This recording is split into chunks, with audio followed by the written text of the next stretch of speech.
What is that thing you're doing? It's technical. It's one we're a little tired. Something is different. Good friend. Anything different is good. Your bus is leaving. Back house man. I'm a scientist. You always question the good. You always think about the bad. I just have a feeling that something is wrong. Good things do happen. Make it Centauri time. Hello and welcome to Groundhog Jungle. This is episode 6, and today's film that Matt... we haven't Hello. actually introduced ourselves. So, Hi. in case you haven't met the others, this is... Matthew. Do we want a last name? Yeah. Fleming. And this is Alex Hillman. And we are reviewing today...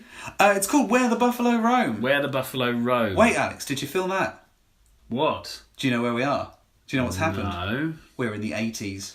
Oh, the 80s. The 80s. We've entered into the 80s. Yeah, last film was 79. This one, Is 1980. the 80s. He made about 3 films in 1980. The next 3 we'll look at, I think, were in the 1980. Yes. Dead on. He had a busy year, and 2 of those films are very important to his career. This is one of them. Yeah, I'd say this is one of them. The I'm other not sure one- if everyone can name it. No, but the other one is much more famous. Yeah. I'm not sure if I'd say... I think maybe we rated this one better. I'd certainly think I'd rather see Possibly. this I think one I again. prefer... Yeah, I agree. I Yeah. think this one is better. And basically, and if you don't know, Where the Buffalo Roam is Bill Murray's sort of take, if you like, on the life of Hunter S. Thompson. Yes, and I think in the previous one we talked about Hunter S. Thompson being played on film. I looked this up. Even though Hunter S. Thompson characters are very like Hunter S. Thompson, technically Bill Murray is the only person to have played him on film. Johnny Depp came close twice. He played him in a fictionalised version of Hunter S. Thompson, but that is based on a Hunter S. Thompson novella, which is pretty much fact, but all the characters are called Yes, different different things.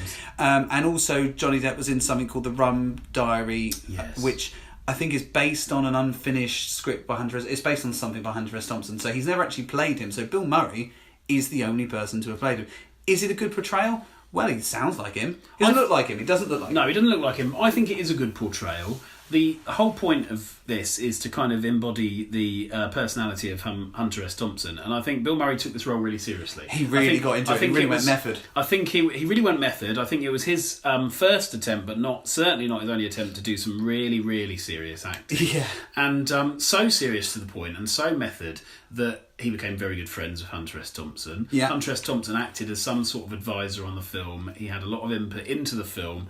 They became close, and Bill Murray, to this day, still maintains that there is an element of Hunter S. Thompson in him. And that he has never really freed himself from the writer. And I think there are aspects of the film that you can sort of tell how into his character he really, really was. And I think around a few years ago, there was, I don't know if you've ever seen it, there was and I promise I'll let you speak in a minute. No. Yeah. There was a typical day in the life published of Hunter S. Thompson from one of his books where it explained what his typical day was. Right. Is it like Mark Wahlberg's day? The reason Mark Wahlberg's, as of this time of recording, Mark Wahlberg's schedule, and you think he's a hoax, don't you? Well, waking up at 2:30. He wakes up at 2:30 in the morning, and An then hour in a cryogenic chamber. yeah, which apparently you can only have 3 minutes of. Yes, because it's before searing. you die. Yeah. So that must be a lie. He And then he spends does a time whole with his round of kids golf. between 11 and 2, where they will probably be at school. And then he does a whole round of golf. And he doesn't do any acting, even though that's his Crazy job. golf. So that's come out. There's one with Hunter S. Thompson as well, where he wakes up, conversely, at 3 p.m. and continues to have a day of barbiturates, Yeah. uppers, downers, and Chivas Scotch whiskey. And consumes an inordinate amount of illegal and legal highs. And I think that's real. And I think that Hunter S. Thompson did have that lifestyle and did ingest that many mind-altering substances. It's like that on the road stuff, isn't it? These people have had these lives so that we don't have to. We get so obsessed by it, and it seems like this anarchic way of living. But he wasn't doing it to impress. This was his life. He wrote about it well. He wrote about it well. He's a brilliant writer, Yeah. actually, and if you ever get to check out any of his work, you should, because it's fantastic. And I think Bill Murray respected him, and I think it's a plus to this film that it's not in tribute to, it was in alignment with. Yeah. So when this film was made, Hunter S. Thompson was still very active. Obviously, not anymore. Yes, he's since died. He's no more. He shot himself, didn't he? Did he? I think he committed suicide by shooting you're probably himself. right. A few years, 10 years ago, something like that. It was relatively within recent times. And obviously he was friends with Johnny Depp because of the production. He was friends with Bill Murray for a little bit, although I think they probably got on each other's nerves. Didn't Hunter S. Thompson throw him in the swimming pool or something? Something There's like a story that like that. Yeah. And yet I think they both got a bit too Hunter S. Thompson on each other. Yes, they did, didn't they? I suppose if you're Hunter S. Thompson, and you do have to say his full name, if you're Hunter S. Thompson, you probably don't want another Hunter S. Thompson in the world. No, maybe one's enough. We were talking before we were recording about Poltergeist and about how there was a Spielberg, Toby Hooper sort of clash for power, allegedly. There was a bit on this, wasn't there? It's directed by a guy called Art Linson, who I haven't heard of. It was his directorial debut. He tends to work as producer on things now. And he apparently was so new to it that a lot of the time it was other people doing the directing and the script editing, and Hunter S. Thompson was there on set and Bill Murray was getting involved, and lots of other people were involved, to the point where we can't really be sure who directed certain bits. I strongly suspect that happens a lot more often than people realise as Yeah. well, incidentally. But, as with the Poltergeist scenario, and it happened for the Room with Tommy Wiseau. Yes. A lot of it is directed by the production assistant. Which we would have seen in sequence if Bill Murray had been in it, but obviously he hasn't. He hasn't. Been in it. We'll fool him.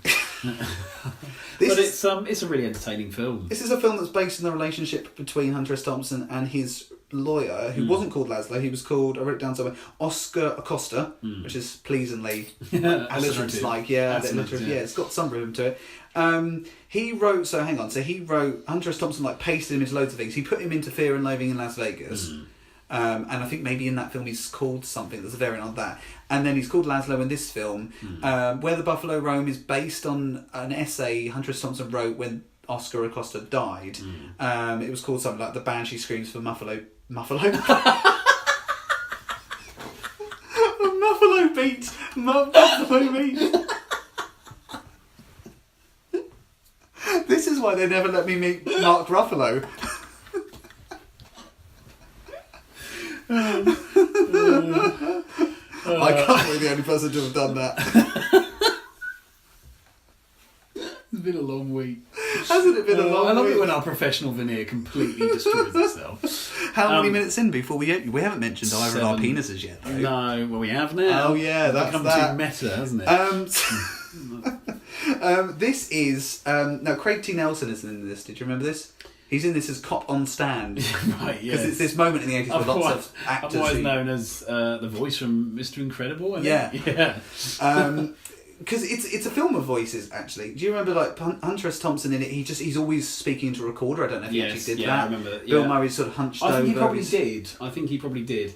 It's a smart move for camera, whether he did it or not. It looks good. It does look good. It says I'm a writer without... It does. I also think if you're Hunter S. Thompson, you don't really have any option other than to yell into a dictaphone, because this film... One thing I love about this film is how can you be a writer and have such an extensive drug habit?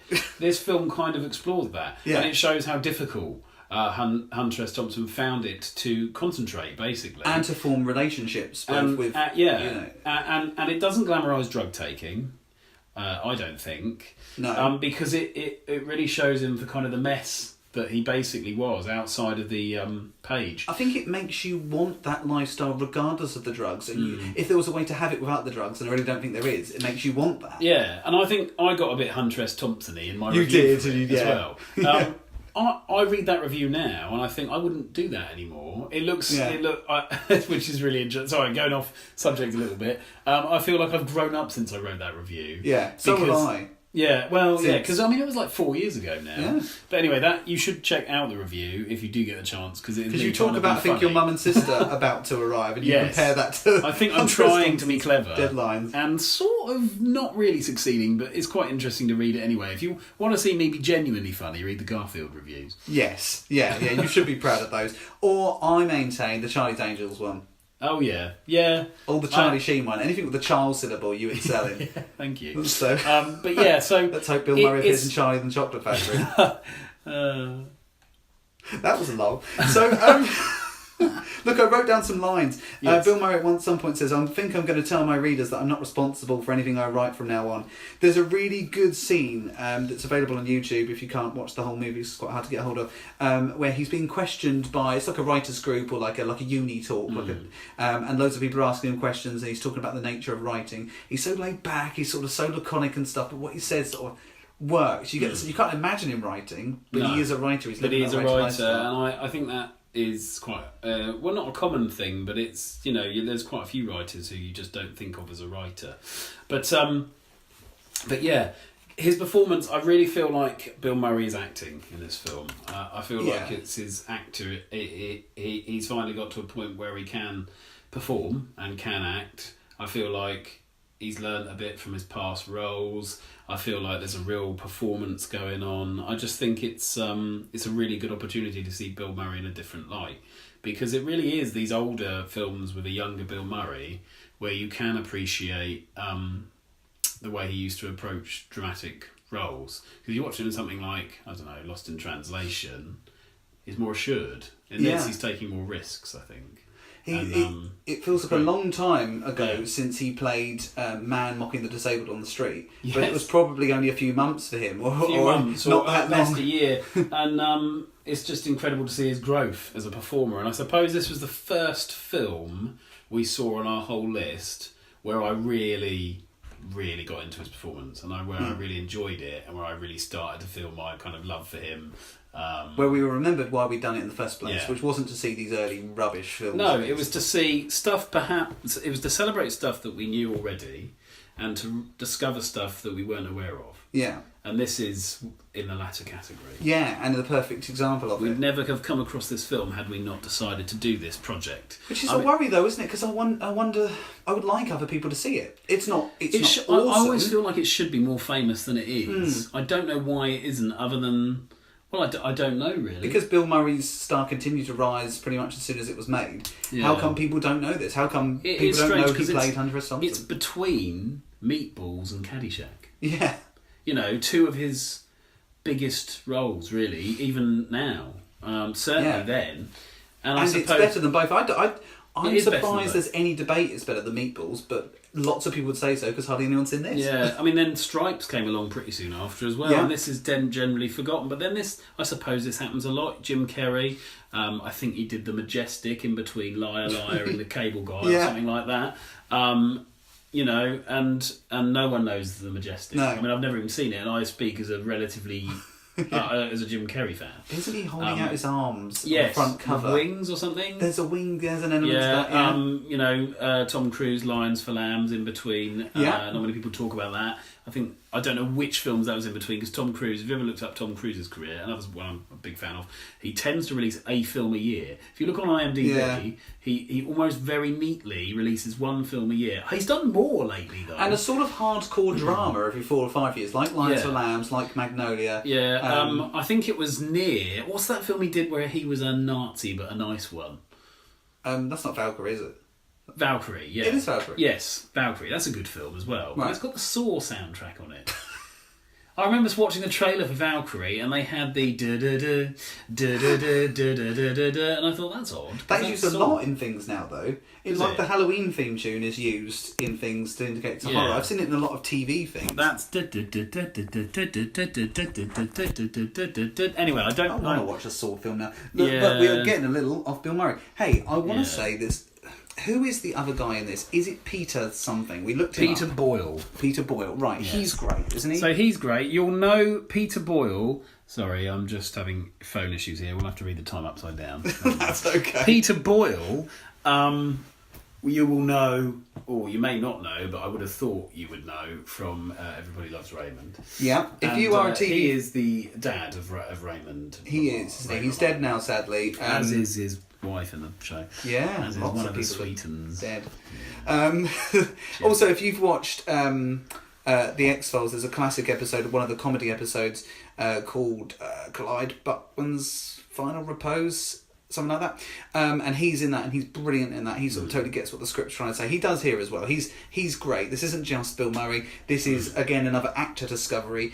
I think it'd be fair to say we've watched lots of films where we came for Bill Murray and we got a performance we weren't expecting from someone that was better in that role. Yes. I'm thinking of films like Hamlet, in which I came away thinking, yes, Bill Murray was good, but Julia Stiles was phenomenal. Yes, I agree, actually. And Bill Murray's now often, these days, more so than ever, often part of ensemble casts. Yeah. And I think that always provides opportunity for other people to shine.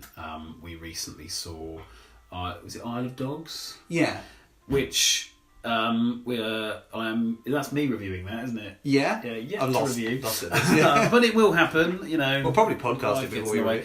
No, I'm not having a go at you. I'm just saying anyway, live, that's got some live. excellent voice performances in it, and probably one of my favourite Wes Anderson films. I think. I prefer it to Fantastic Mr. Fox. Oh, we're going to have some Wes Anderson controversial. debates when we get to, because you like Darjeeling Limited a lot more than me. I love that film. Yeah, it's okay. I mean, both It's not enjoyed top The four. Grand Budapest Hotel, Yes. which is probably my favourite Wes Anderson film. I'd go Moonrise Kingdom. Yes, And I know you wouldn't. Not me. That's one of my least favourites. I'd say. It's interesting. I think we've covered his career enough that, we could flatter him. Yeah, well, it's if we met interesting him. because I.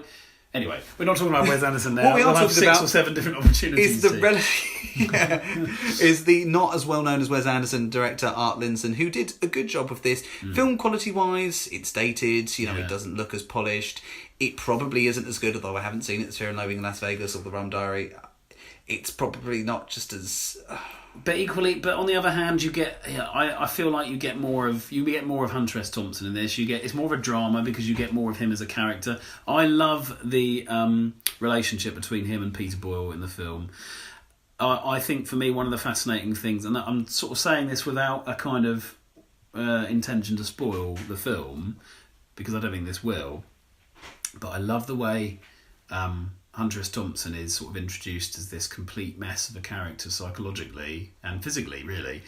And is it Laszlo? I can't remember. Laszlo is presented as this kind of sensible... Well, he's not sensible, but as a kind of relatively holding it together sort of person. And their personalities change and almost mirror each other as they go through the film. And I quite like that. So to the point where at the end of the film, it kind of goes in a place where you perhaps wouldn't have expected it to, and and so you go to an ending that makes you realise why Hunter S. Thompson at the point where this film was made was still ongoing, and why it still was ongoing way beyond this film. I watched, just to remind myself of Hunter S. Thompson, I watched a few clips of this, but I also watched an interview where the real Hunter S. Thompson, is talking to a biker. What did I say? You said rear. It was a cross between where and... I've been going a lot West Country this week. Just generally, I'll just be talking, and suddenly I'll find there's a Cornish element. Is it? Yeah. Words like Roy. I've been told to say first, like first. First. What do you say? I say first instead of F. No, what do you normally say? I say first instead of first. You say first? What, for as in first, second. Do you? Apparently, according to people who have listened to me talk, which isn't many, certainly. Yeah. Well, I've discovered that people just don't listen to me. Okay. That's sad. I'm listening to you right now. I heard you say that. Yeah, but you're much older than these people. Oh, okay. Yes, these are younger people. Are the younger people listening to anything? Is anyone going to watch this film? Is anyone under the age of 21 going to watch this film again? Can you imagine that happening? No. It's not... I can't. I really can't. I can't imagine... I imagine teenagers watching this. Yeah, maybe people discovering Hunter S. Thompson. Yeah. A-level or something. I imagine there's a cult. How likely is that? University, probably more likely. Yeah. Yeah, if they're going to cover it. That would be... What would the theme be? Something to do with America or... And yet it's got so much to offer people interested in acting for Bill Murray's performance and Peter Boyle's. It's got so much to offer to people talking about writing and the aspect of that. I think it would have been a film that would have been perfect for me to watch when I was preparing for my special exercise at university, playing a Stanislavskian interpretation of The White Rabbit in The Eighth Square, which is a rock musical of Alice in Wonderland, co-written by our very own Matthew Fleming. Hello. And some other guy. Yeah, some I've got. I don't know who he is. I just want to We'll say credit quickly, him at some point. if you did want to watch this film and compare it with how much Bill Murray cares about something that he cares about, if that makes sense, how much effort he puts in, watch this and then maybe compare it with his performance in the new Ghostbusters, which, they didn't know if he was going to turn up that day. He has an opportunity to make it funny and he doesn't. I'm not saying he's awful, it's nice to see him in it, but you can compare this with that. In one of them he's Bill Murray with a hat. In one of them he's Bill Murray, but he's not. He's Hunter S. Thompson and you have to squint to tell, is that Bill Murray? And that's why this film, I think, is a triumph. Scores. Yes. We gave it scores. Can you remember what scores we gave it, Alex? I'm afraid I can't, no. It's somewhere in the 7s. Alex, you gave it 7.75. Yeah. I gave it 7.5. Give it an average of 7.625. well done out of Yes. 10, which is probably where it belongs. It's not brilliant. It didn't win any Oscars. It should have. 7 5/8, I think, isn't it? 7 5/8. Something like that. Yeah. I probably rate. I mean, I have warmer memories of it than perhaps I'm putting there. I probably rate it higher. I would have thought I'd have gone an 8 or something. What did I just say? 7.75. You put pretty 7.75. Yeah. So I broke the rule. I was the first one to do 3/4. Were you? It was me, and I shouldn't have told you. If you've seen some of the other ones later, they go into weird decimals. Yeah, I bet they do. I think we should just say before we close, our rating system, I think, it's not that we regret it, but we've definitely...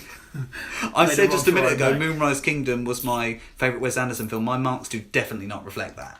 Even though, you remember films with a different fondness, they gather somewhere in your brain. I'm a bit of a critic, I suppose, of rating a film anyway. Yeah. In a way, because it kind of cheapens it, doesn't it? You should really just read the review and find the opinion based on what someone said. People don't rate their opinions of films in real life. No. Unless they're annoying. Like they come and say, "Oh, I went to watch The Meg the other day." Yeah. It was all right. It was quite a good bit of fun. But the acting was bad, and I didn't think they chose the right leading man for it. Yeah, so 4 out of 10. They don't do that. They might do that. They do on Come Dine With Me. Yeah. Oh, it was brilliant. I loved it. Wonderful. 3 out of 10. Thank you. I think for that listening pretty to much us. summarises that, doesn't it? So Yeah. our next episode is the dreadfully memorable Pisha's second film. What's it called? The Missing Link. The Missing Join Link. us for that. Yes. Bye-bye. Bye.